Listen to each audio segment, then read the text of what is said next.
Hi, good morning guys.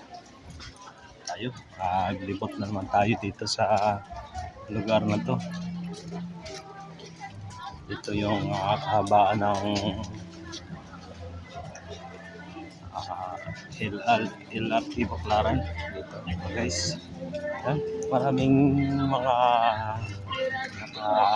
display na sa gilid ng mga kalsada para sa kanilang mga paninda.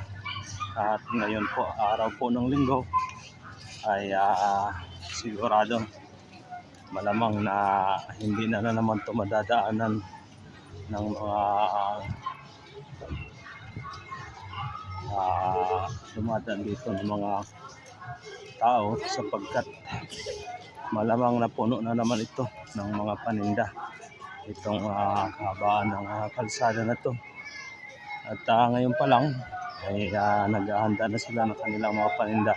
Makikita nyo naman, nandito na sila sa gilid ng kalsada at dyan ay kanilang inihahanda para sa pagdagsa ng mga mamimili dito sa lugar na to.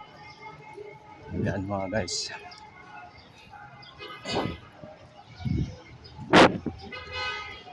Mga guys, hanggang dito lang muna. Salamat sa inyong panonood sa ating video. Thank you for watching. Bye bye.